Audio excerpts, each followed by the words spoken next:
Okay. Oh, goodness. It is time to get started again on another chapter of our book review. We are doing John Maxwell's book, Developing the Leader Within You. I believe this is part five. I believe this is part five. We're going to do it in, I believe, 11 parts. I'm really trying to winnow it down some to where it doesn't take so much of our time, because I know everybody is so very, very busy. So let's just get started, and I'm going to share my screen here, and we'll just see what we can do.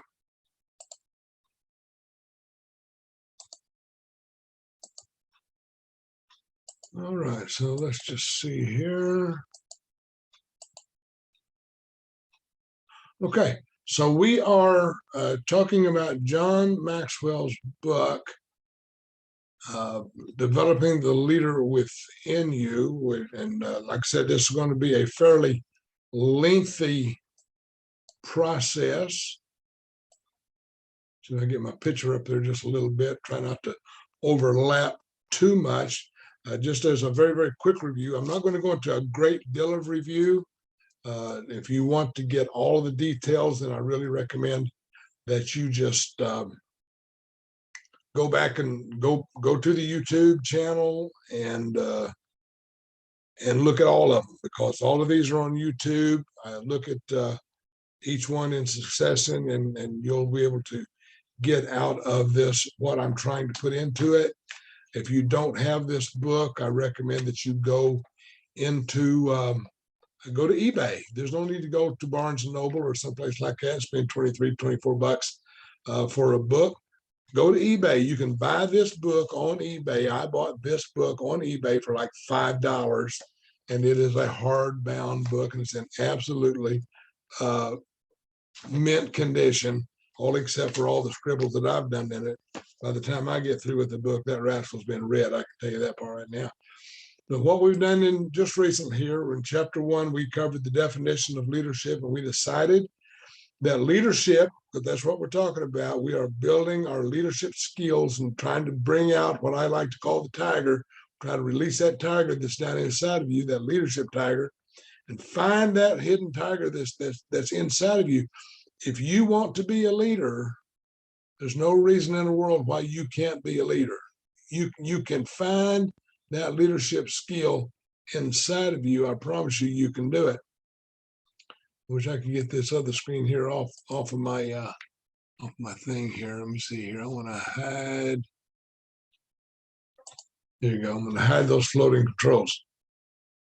So the definition of leadership, one word: influence.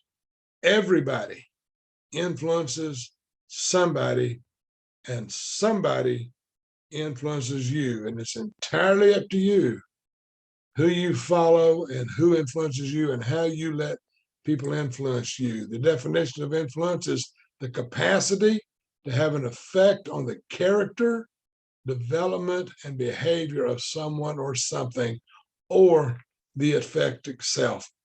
Influence, the definition of leadership. Chapter 2, we talked about the key to leadership, and the key to leadership are setting your priorities. If you're going to be a leader, and you are a leader, or you would not be watching this video, but set the priorities.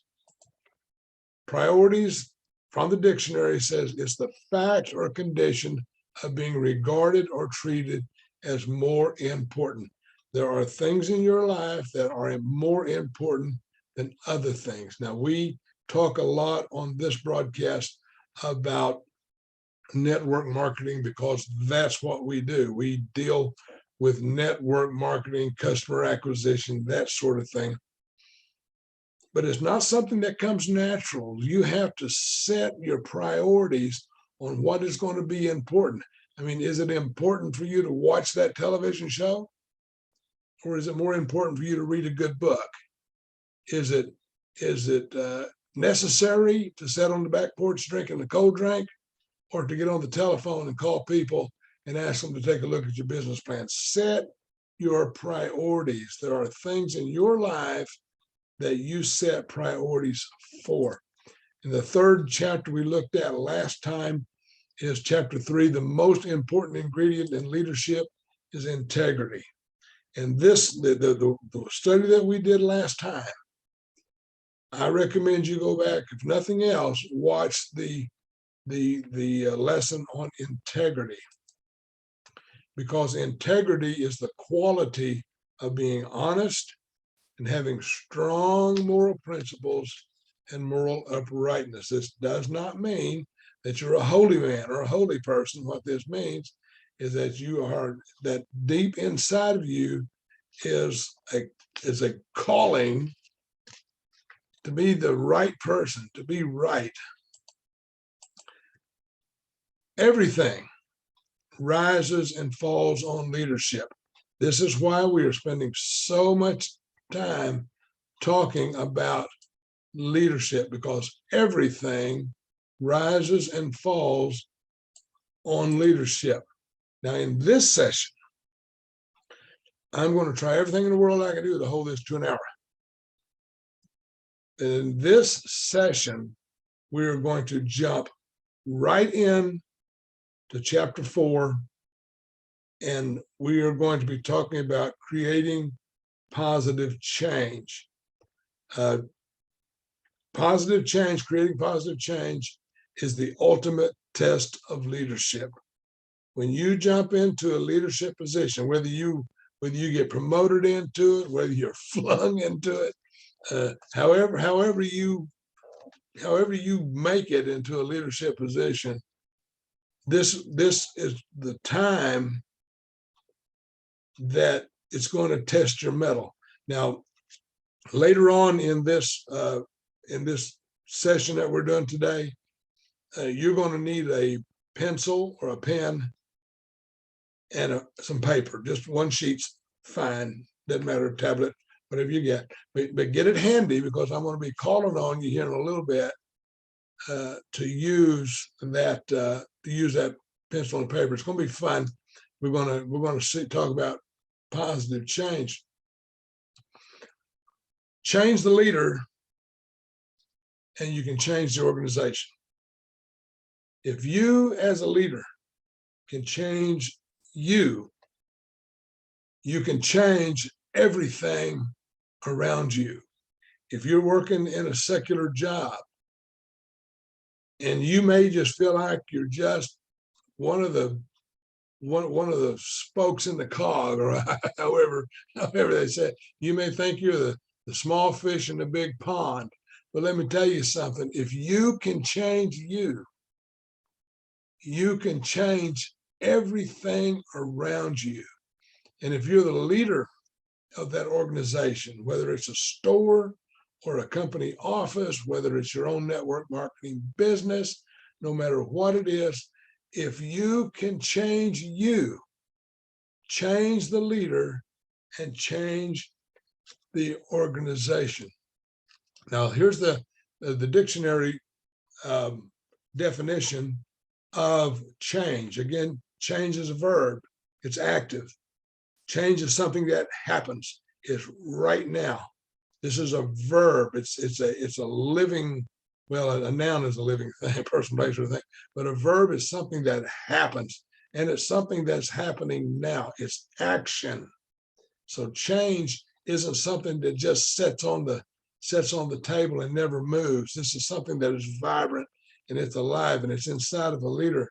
To change, according to the dictionary, is to make someone or something different, to alter or to modify something. Okay, you see what I'm talking about? Whenever it comes to you, if there's something inside of you that says, I need to change, what you're saying is there's something that I need to make different. Here's some of the synonyms for change. To convert. We've all been, I know that I've been around religion my whole life, and one of the big deals about religion is conversion, going from a sinner to a saint, or however you do it.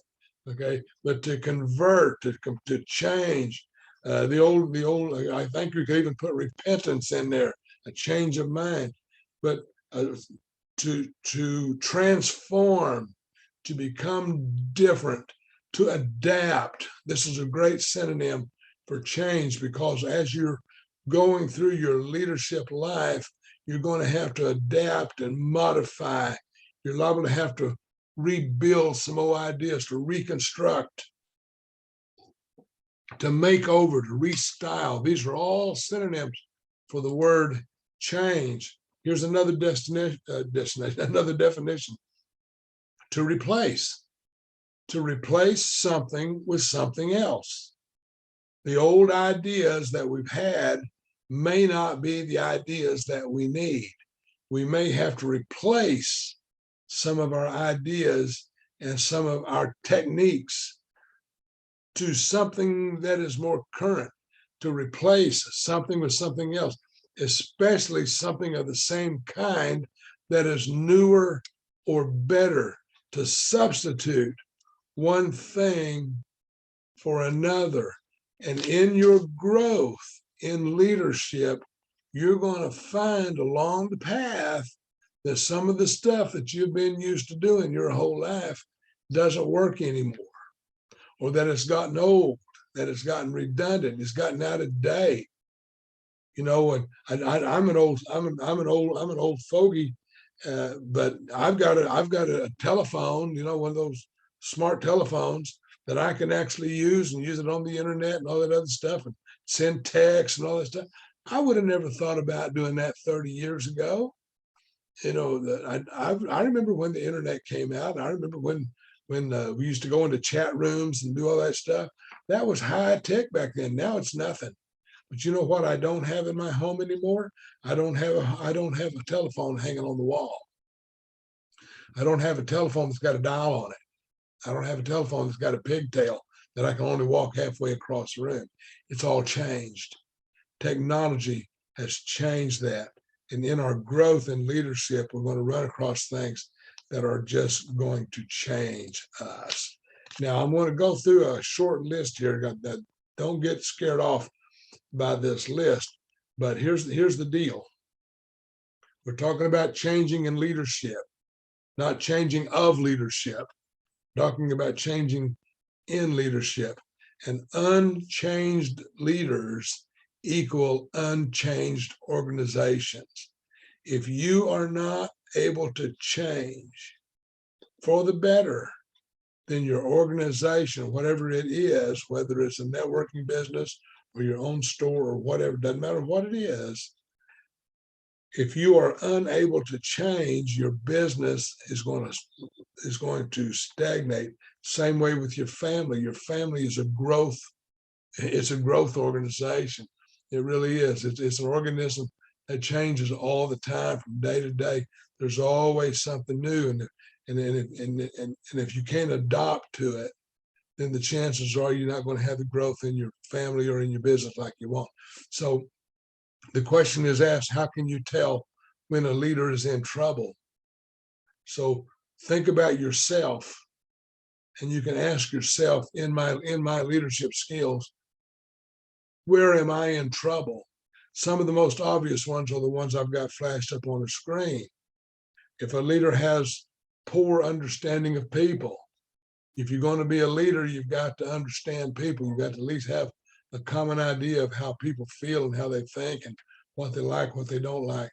If a leader is bogged down in personal problems, then he'll translate those personal problems to his work environment, to his business, and to his organization, and it'll stagnate that business. If a leader's in trouble, if he feels insecure, or not insecure, if he feels secure and satisfied in his post and is just not willing to change. I like it just like it is. I don't want it to change. I don't need it to change.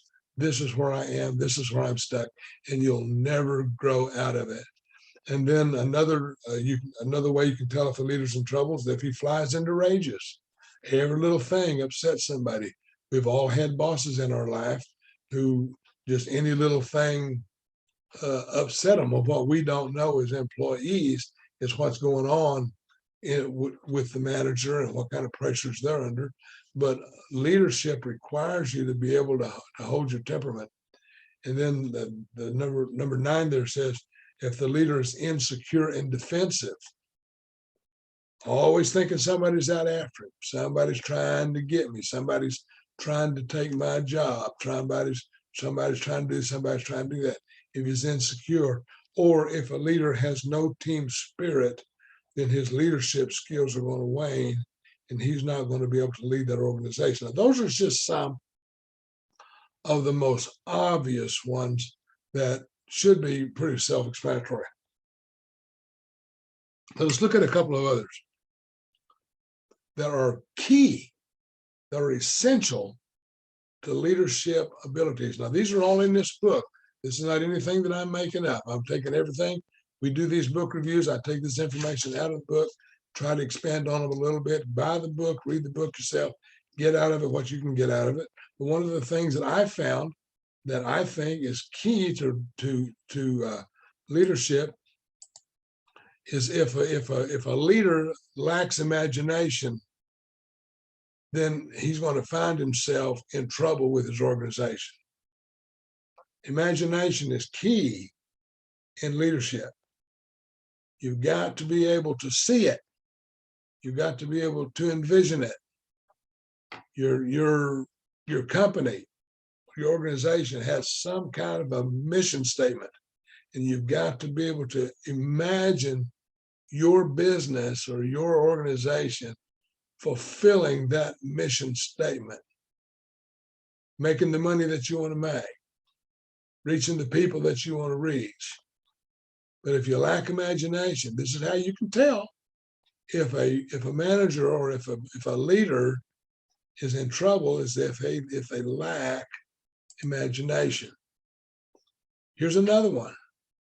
You can tell if your leader is in trouble if he passes the buck. Just remember something. If you are the leader, you are responsible. Now, that does not mean that as a leader that you can't grant authority to another person to get a job done or to reach a goal or to whatever.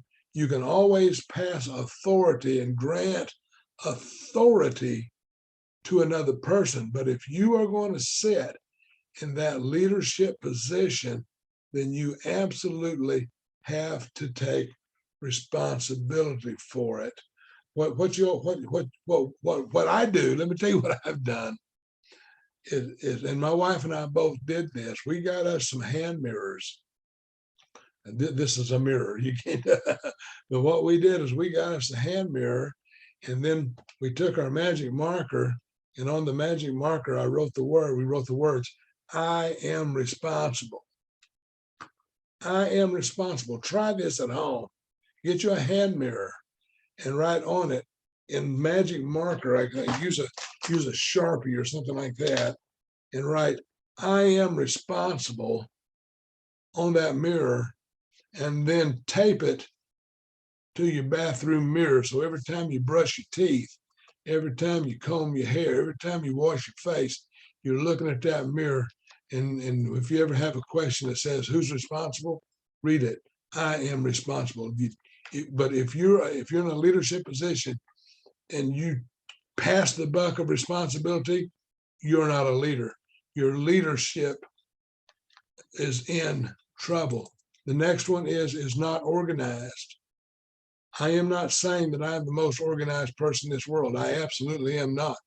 But leadership has to have some modicum of organization. You need to know you need to know where you're at, where you're going. You need to know where you've been, where you're at, where you're going, how you're going to get there. Organize. You wouldn't take a road trip without organizing. I'm fixing to take a little trip, and I got on the computer today and mapped out my route. Why? Because I don't want to get lost along the way. Organized. A leader who will not take risks is not a leader. The leader steps out front. The leader says, follow me. And we're talking about creating positive change. If there's something in your organization, in your business that is not working, then it's entirely up to you as the leader to make that change, to step out and take the risk. And if it's wrong, if what you're trying to do is wrong, then it's just wrong. But take the risk. Try something new. If it's not working, try something else.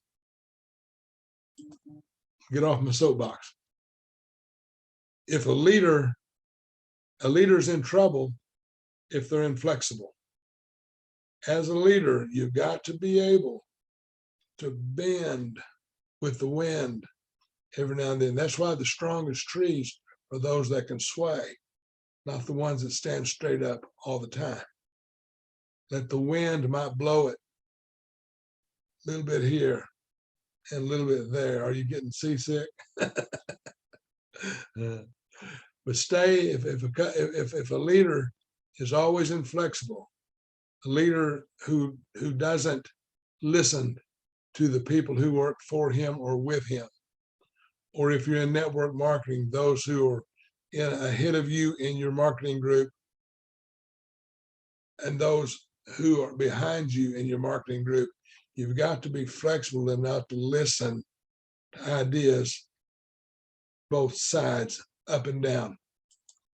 And then finally, a leader is in trouble if all you do is fight change. Now, I'm going to tell you, most people are reluctant to change, and that's just become a part of our American culture.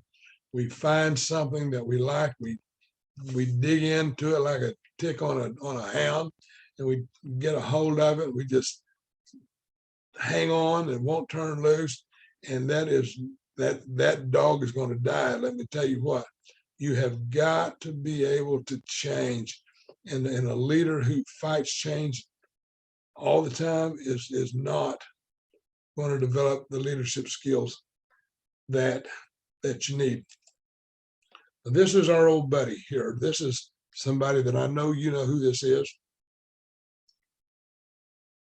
This is a fellow named Niccolo Machiavelli.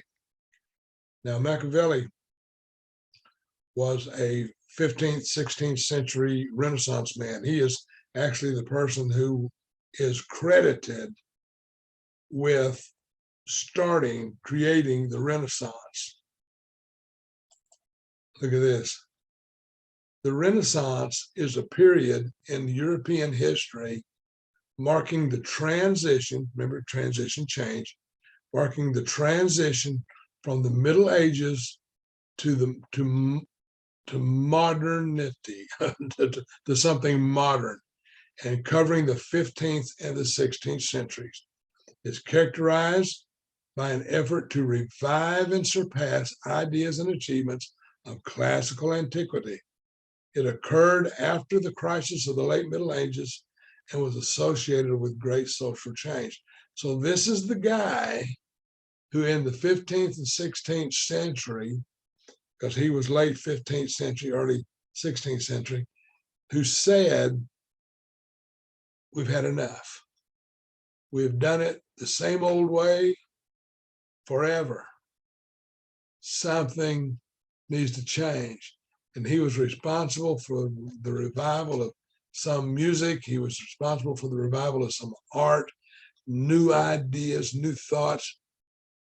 He said, this is a quote that he says, there is nothing more difficult to take in hand, more perilous to conduct, or more uncertain in its success than to take the lead in the introduction of a new order of things. If you are going to be the leader that you want to be, and I know you want to be because you're watching these videos, but if you intend to become the leader that you know you can be, then one of the most difficult things to do is to take the lead. but you've got to step out. It's like that. I've said it before on a couple of other occasions, is that if you want to know if you're a leader or not, stand on the street corner and in a intersection in any major city in the United States, probably anywhere in the world, stand on there, and when the light turns green, it says you can walk across, be the first person to step off the curb. Look behind you and see if everybody's following you, because they are. You know why? Because they want to go the direction that you're going. That's why. And if you're a leader in your organization, whether a business or a networking marketing group or whatever it is, you have to take responsibility for taking the lead. The first order of things to be changed is me. The first order of things to be changed is me.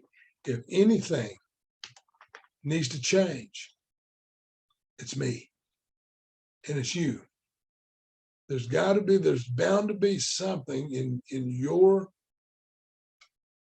makeup, in your either your physical or your mental or your spiritual, something that you're looking at that you know that you're short on. And that needs to change. Maybe there's something that you've got that just needs to be moved out of the way. Stubbornness, whatever.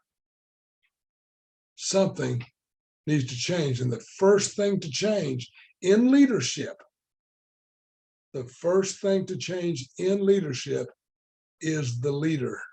Doesn't mean we're talking about kicking somebody out of his office.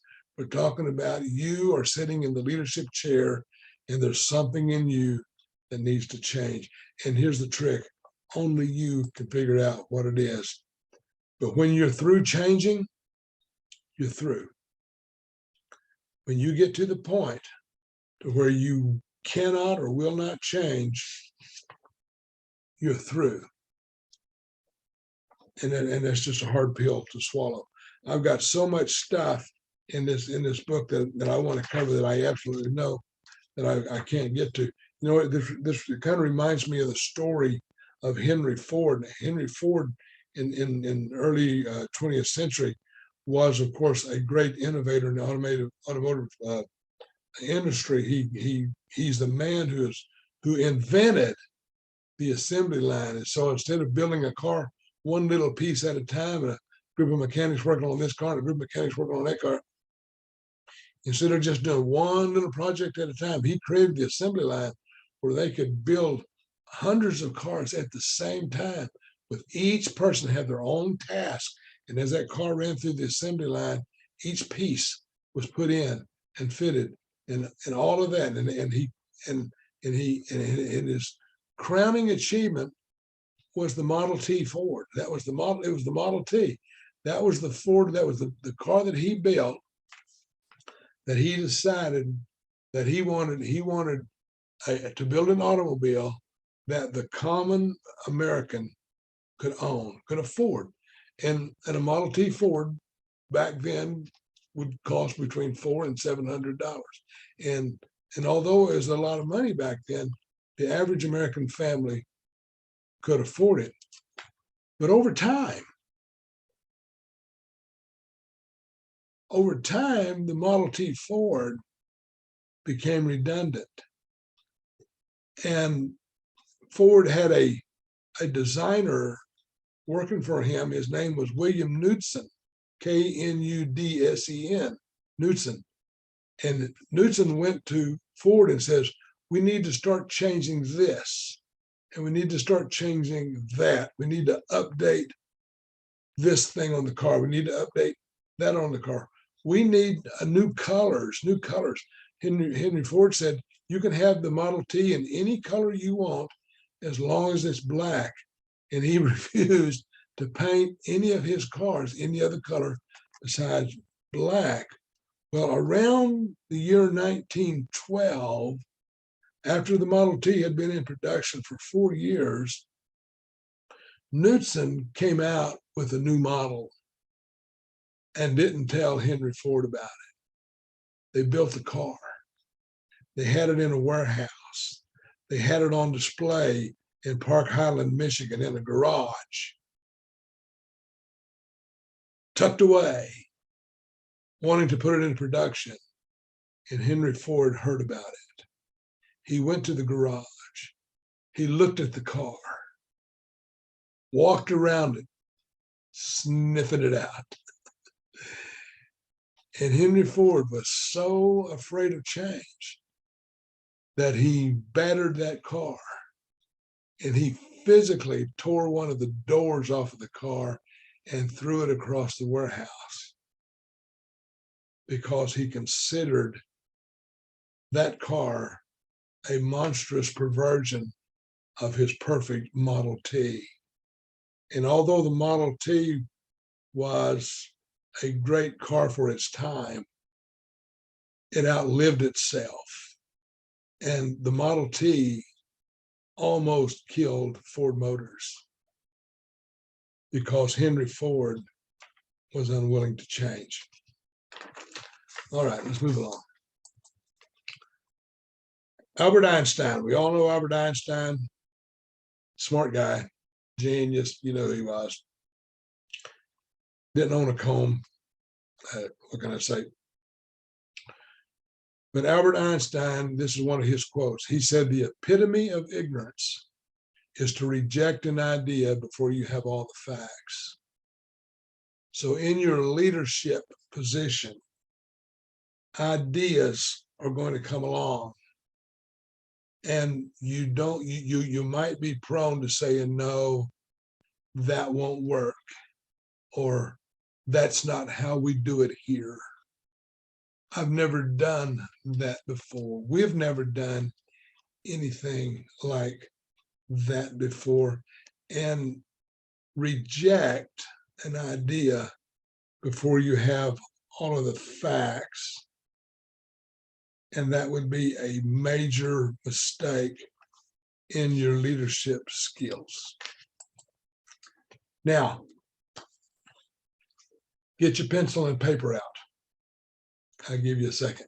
1, 2, 3. Okay, you should have already had it. Get your ink pen out. Get your tablet of paper out. Now, what I want you to do is I want you to take your pen or your paper, pen or pencil, whatever you're using, because we're going to do a writing exercise. You see the word attitude on the screen? No, we're not going to spell it out and put numbers to it. We've done all that business before. That's not what we're going to do.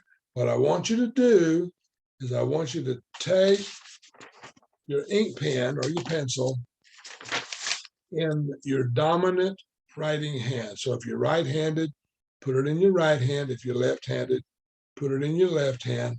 But I want you to, on your tablet of paper on the left side, over here on the left side, in your best penmanship, I want you to write the word attitude. Now do this in cursive. You're old enough, you can do it. Okay, so attitudes. If you don't know how to spell it, it's on the screen. So attitude. Oh, boy, that is beautiful, beautiful penmanship. Now, take your pencil, your pen, and put it in your non-writing hand. This is the hand you don't use. This is the hand that is just there. So take it and put it in your non-writing hand, and then write the word attitude. Attitude. Okay. And so here's mine. Let me show you mine. Get my mouse to work in here where I can do what I'm doing. So using the writing hand, voila, the word attitude. Isn't that beautiful? And that's because I'm using my right hand. This is the hand that I always use. Now, in my non-writing hand, and that's better than I've practiced Okay. And the reason for it is because we know how to do things the way we've always done it.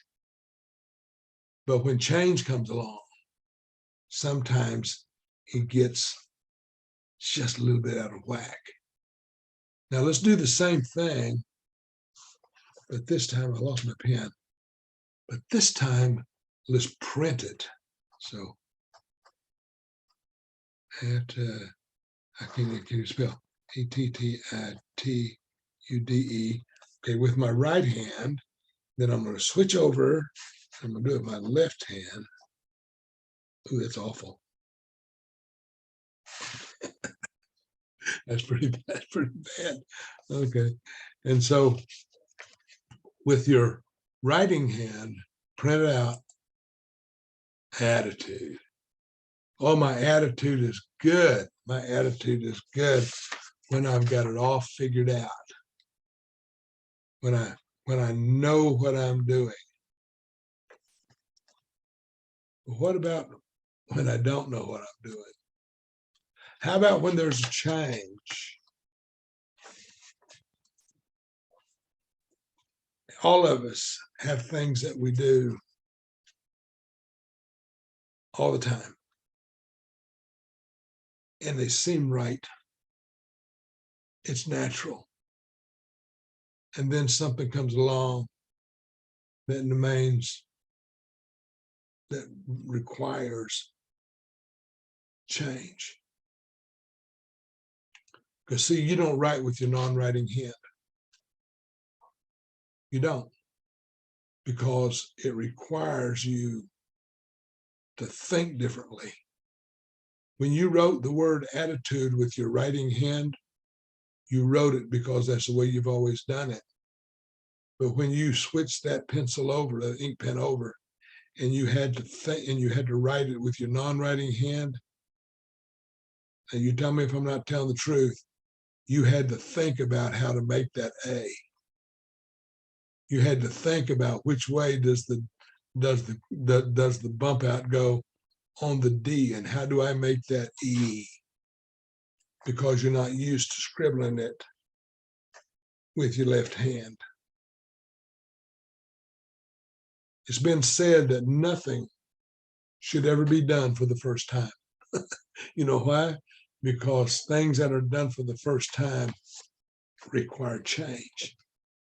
And you in your leadership, in your business, your company that you're with, or whether you own it or whether you're just an employee, something's going to come along that's going to require you to do something for the first time. You're liable to have to try a new technique. There's liable to be a job there that you've done forever. And then something comes along that requires you to do that job a little different. We find that all the time in network marketing, because marketing has been around for a long time. Somebody has sold something forever. And the truth is, nothing happens in this world until somebody sells something. But you know, sometimes there's a different way to sell something.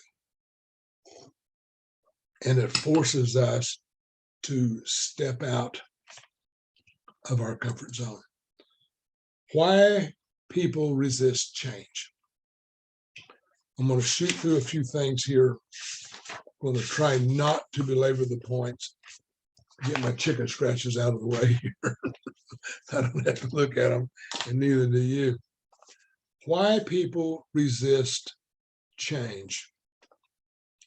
I'll run down this short list. First of all, people resist change because the change isn't self-initiated. When people lack ownership of an idea, they usually resist it. So somebody comes along with a new idea, even though it may be in the best interest of your business, sometimes we resist it. We encountered that recently in our business when the business we were with merged with another business, and became one company. And the way the new company does things was different than what we had done for years. And for a matter of a few days, I resisted that change. And then after studying it in more detail, I learned that the change would not only benefit the business, but it benefited me as well and my family. Here's another reason people resist change, is because it disrupts our routine. We get in a habit of doing things. Habits are not instincts. Habits are learned. We acquire habits. We do the same thing over and over and over and over again for year after year after year. And it just becomes a part of us. And when something comes up that says we need to change this or that, then we falter, we fumble around with it. It's kind of like the fellow that went to play golf. He played golf all the time, and he developed bad habits. He didn't keep his arms straight. He didn't keep his head down. He didn't space his feet apart. Whenever he would swing the golf club, he'd raise his head to see where the ball went. It's none of his business where the ball went. He needed to follow through with it. So one day he went out to play with another player, and this other player was an excellent player. And at the close of the round, the guy kiddingly said, my main problem seems to be that I was just too close to the ball after I hit it. He didn't keep his spacing, and so he asked the pro, what should I change about my game? And the pro said, everything. Go back to the beginning. Learn a new routine. But sometimes we resist change because our routine is disrupted. There's some things in your business, particularly, let's say, we're still talking about network marketing. In network marketing, we talk about planning your work and working your plan. Some people just go through life by the seat of their pants. They don't plan anything. They don't do anything different. Move along. Another reason is change creates fear of the unknown. Change creates fear of the unknown. People are more comfortable with old problems than with new solutions. I want to say that again. I want you to understand this. People are more comfortable with old problems than they are with new solutions. Sometimes a business will just drag on and on and on and on simply because they fear change. And they fear the change, that they fear the unknown is what it does. The idea is, what if I do change this about my business? How is that going to affect me? And they're afraid of the unknown. It's like going into business. Some people are open to change as long as it doesn't inconvenience them. Going into a business, you got to realize that there are going to be costs involved. There's going to be your startup cost. If your company has a startup cost, there's going to be the startup cost. There's going to be cost of training.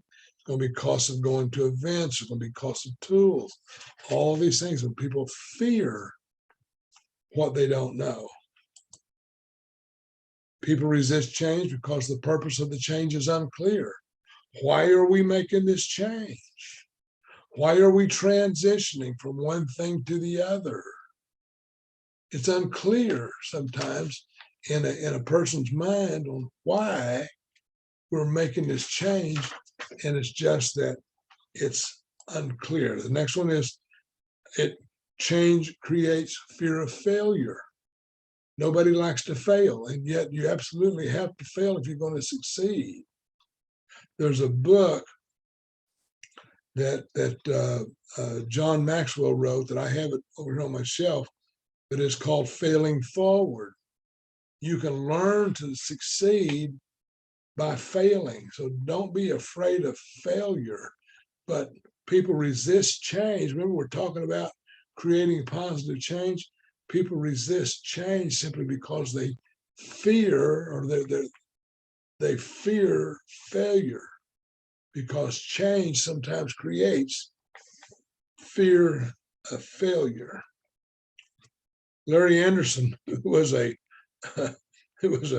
pitcher for the San Diego Padres some years back, he says, if at first you don't succeed, failure may be your thing. If at first you don't succeed, failure may just be your thing. Well, failure is not your thing. If at first you don't succeed, then try again. Try again. If you fail, try again. If you fail again, try again. It's like the baby learning how to walk. Baby takes a step, it falls down, gets up, takes another step, falls down, gets up, takes another step, falls down. A baby can't fall down 2 or 3 times and then say, well, I'm just not going to walk for the rest of my life. The change, going from a rugrat on the floor to a kid that's running through the house, it's a scary situation sometimes. Moving along. The rewards of change don't match the effort change requires. Sometimes you'll work hard on something, and sometimes the rewards of the change may not match up with the efforts that you had to put into it. I think that's a planning problem. Okay, but it's a true thing. You know, if you look, I don't have my watch here with me, but do you know that in the let me see, in the 1940s, I'm not that old, but in the 1940s, 80% of all the watches sold in the whole world were made in Switzerland. We've all heard of the Swiss movement watch. And everybody had a watch, most everybody, 80% of every wristwatch that they had Swiss movements. They were the best in the world. That's just about all they were. Then along came the digital watch revolution. And the digital watch was perfected to the point to where the Swiss watch movements began to become obsolete. Now, the inventors of the digital solution went to the Swiss watch companies and offered their digital technology to the Swiss watchmakers, and the Swiss watchmakers turned it down, to where the digital creators eventually sold the digital technology to Seiko watch company, Seiko. In the 1940s, the Swiss watchmaking companies combined employed 80,000 people. 80,000 people. After the revolution of the digital watch, they only employed 18,000 people. The watch industry was turned upside down because of a change. And the largest companies in the world lost because they were unwilling to change. People are too satisfied with the way things are. Sometimes we just get bogged down. We're just happy where we're at. I'm fat and happy. I'm sitting on the log. You know, the minnows are nibbling at my toes. People get too satisfied with just the way things are. And they're not willing to change. Change won't happen when people engage in negative thinking. Change cannot happen if, as a leader, you're constantly engaged in negative thinking. This can't work. It won't work. I'm not even going to try to make it work. And it won't happen. Change is not going to happen. It's kind of like the epitaph on a gravestone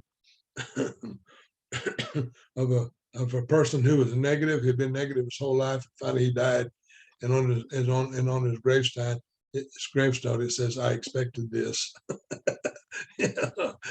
I knew this was coming. I knew this was going to sneak up on me one of these days. There's a passage in the book here that says, "Don't look, you might see. Don't listen, because you might hear. Don't think, you might learn. Don't make a decision, you might be wrong. Don't walk, you might stumble. Don't run, you might fall. Don't live, because you might die." Boy, that's a depressing list. But here's the worst one of the bunch. Don't change, because you might grow. If you're going to grow, you're going to have to change.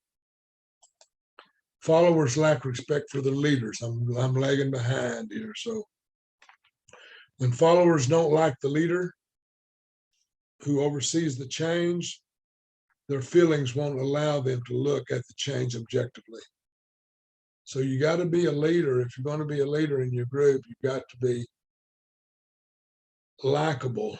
I believe you got to be at least a people person to where people want to follow your leadership. But when people don't like the leader, especially a leader who's overseeing change, then their feelings won't allow them to look at the change objectively. Another reason is the leader is susceptible to feelings of personal criticism. This is when the leader thinks that everybody's against him. Everybody's talking about it. Somebody wants my job. Somebody's backstabbing me. If the leader is susceptible to feelings of personal criticism, he's not going to change. And step on from that one. Sometimes change may mean a personal loss.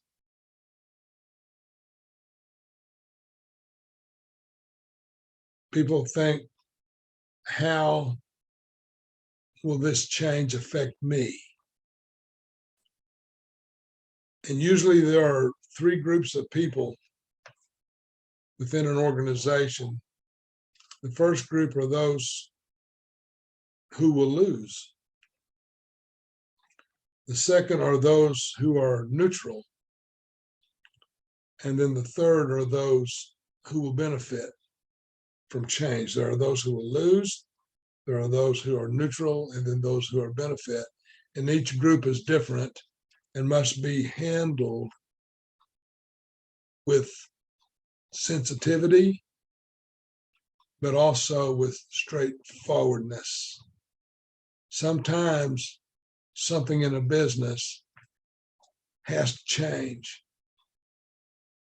And if there's resistance in the ranks, then sometimes the ranks have to be thinned out. And sometimes a little force is required. In network marketing, we don't have that option. Because in network marketing, it's a volunteer force. And I tell people all the time in our group that I will help you change, I will help you build, I'll help you do anything in the world that you want to do with your business. But one thing that I will not do is I will not chase somebody and force them to be successful in their business. I can't do it. I can't push a rope. As my old friend Larry McDonald used to say, I can't kiss a girl leaning away from me. And I can't climb a fence leaning toward me. Sometimes you just got to find a different girl. Sometimes you have to just climb a different tree. Change requires additional commitment. Time is the most precious commodity for many people. And whenever change is about to happen, we all look and see how will it affect our time. So if change is coming, what kind of time requirements am I going to have to make, or what kind of time commitments am I going to have to make to meet the requirements of change? Sometimes you have to learn a new method. Sometimes you have to learn a new technique. If you're coming out of, if you're in sales, there's sometimes in sales, you have to create a customer. It's not like going to Walmart where people just walk in and buy stuff off the shelf. Nobody at Walmart sells anything. It's just stuck on the shelf for people to come and buy. But in a sales position, in a real selling position, such as selling furniture or cars or product or whatever, you have to learn your product, and then you got to learn how to create a customer to buy that product. And finally, narrow-mindedness. Narrow-mindedness, actually, I think there's one more there is. Narrow-mindedness thwarts acceptance of new ideas. If I've got my mind set on this is how it is, or as the old guy says, it's my way or the highway. But if I get so narrow-minded that I'm unwilling to change or to accept new ideas, then I get stymied as a leader, and so do you. So you got to have an open mind toward new ideas. You got to do it. And then another reason why people resist change is tradition resists change. Tradition, we resist change because we've always done it that way. We'll always do it that way. It'll never change. Our business has always sold this, not that. We've always spoken to people one way and not another. There's a marketing plan. Well, who cares? I just do it the way I want to do it. Sometimes people, especially in network marketing, in most good network marketing companies, the presentation to see the business idea is a visual presentation. But then there's always somebody who tries to tell someone about how the business works, and they don't see it. They don't see it because it's a visual presentation. It needs to be seen. All right, you know what we're going to do? We're just going to kind of just wrap up. I've been rambling and going on. I think I've been going on long enough. Let's wrap this up here.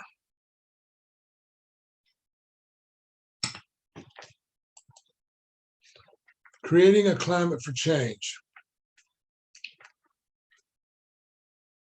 Human behavior studies show that people do not basically resist change.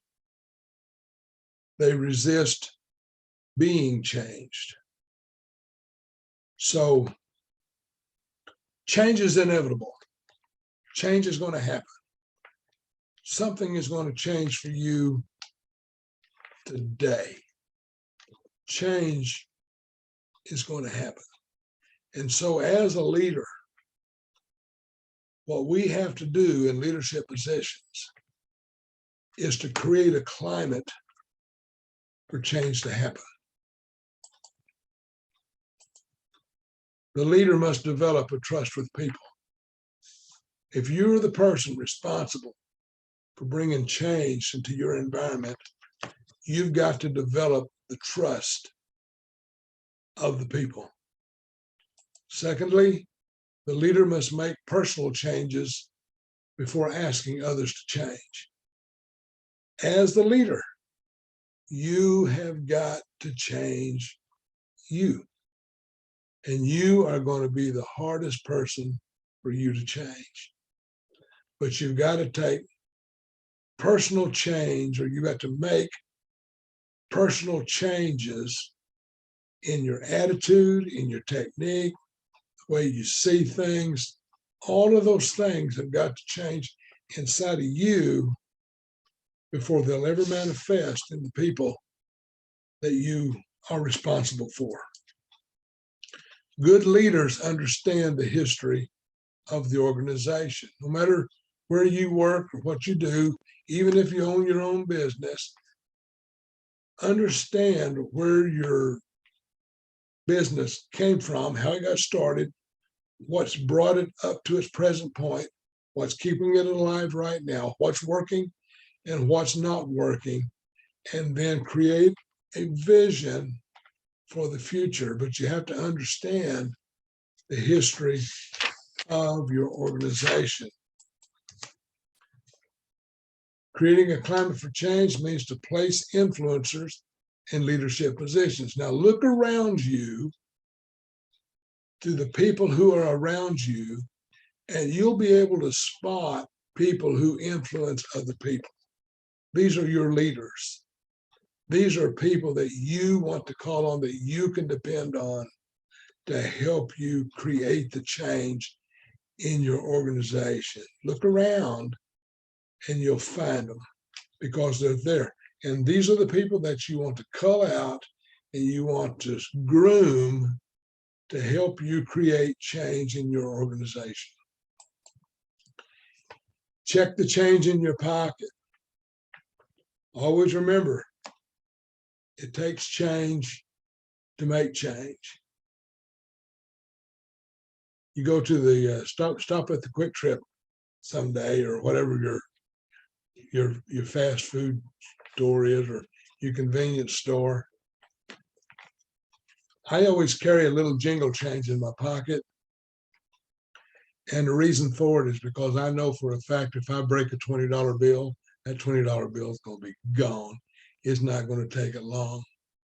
But I've got a little spot in my car that I drop all of my loose change into that little cubby hole in the car. And then whenever I get out to go into a convenience store, I generally scoop up a little handful of change and stick it in my pocket, because I can always take $1 out of my wallet and add 50 cents to it than to break a 20. Okay, check the change in your pocket. See what you've got that's available to be spent readily right away. Okay, and then finally, good leaders solicit the support of influencers before the change is made. Good leaders discuss change with the people that it's going to affect, and then also to bring into your confidence other people that will support you in the change. Remember, you're responsible, nobody but you. One final thought, and then we're going to stop. Not all change is improvement. Not all change is improvement. But without change, there can be no improvement. Just because something changes doesn't mean it's going to be better. And nothing's going to get better with that change. Something in our life, something in our business, something along the line has got to change. It's got to do it. And it's never too late to change. Don't matter if you're an old dog or not. No matter how old you are, no matter how long you've been in your position, doesn't matter. Doesn't matter.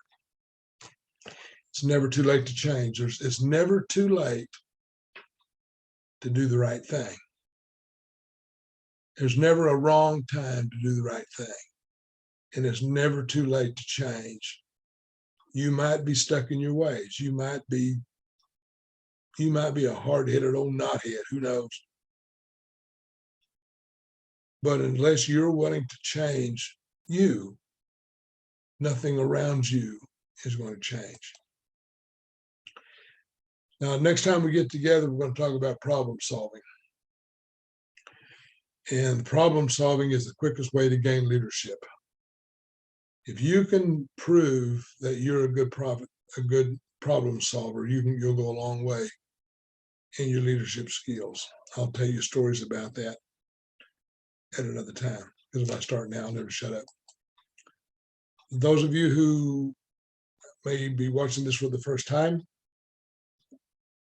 which I hope this isn't your first time, I hope you're caught up. My name is Jim Laughter. I live in Tulsa, Oklahoma. My phone number is 918-510-4583. Email address is jimwilma.laughter@gmail.com. And I consider myself a network marketing professional.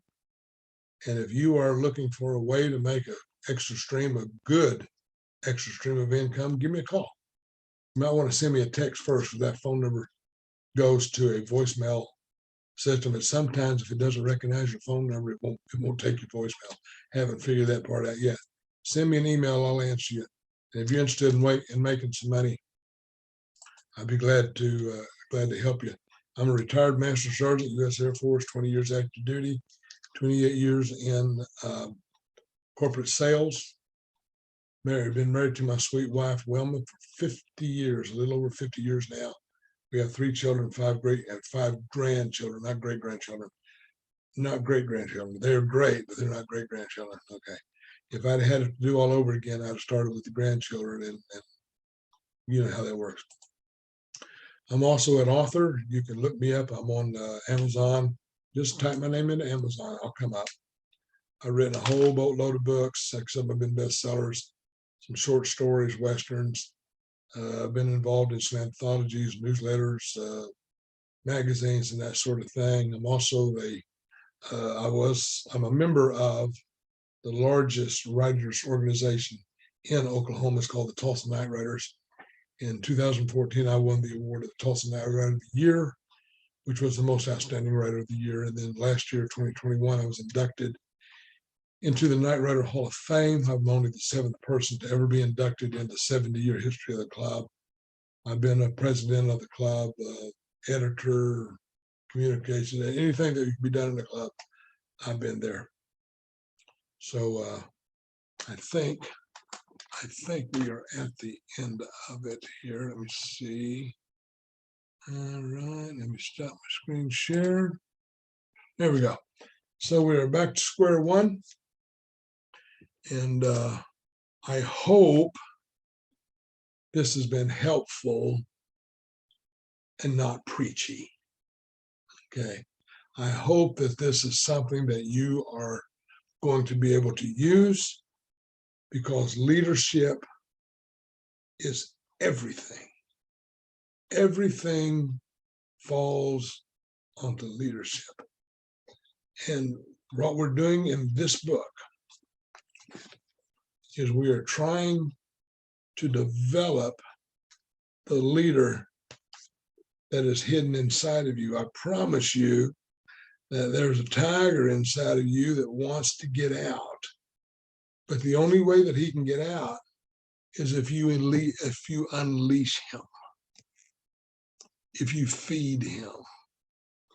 It's a story of the 2 dogs that were in a fight, and the son asked the dad. He said, "Dad, which of these dogs is the hungriest, or which one of these dogs is the strongest?" And the dad says, "The one you feed the most." So if you want to feed that tiger trying to get out of you, you got to put good stuff in to get good stuff out. So read good books, listen to good audio. If you're in network marketing or whatever, go to training events, get all the education that you can get in your field. And I think you'll be happy, and you'll be able to develop the leader that's in you. I'm going to stop the recording. Please give me a call. Refer this channel to your friends. This is free. We don't charge for this. But I think that it'll benefit us all. Y'all have a great day.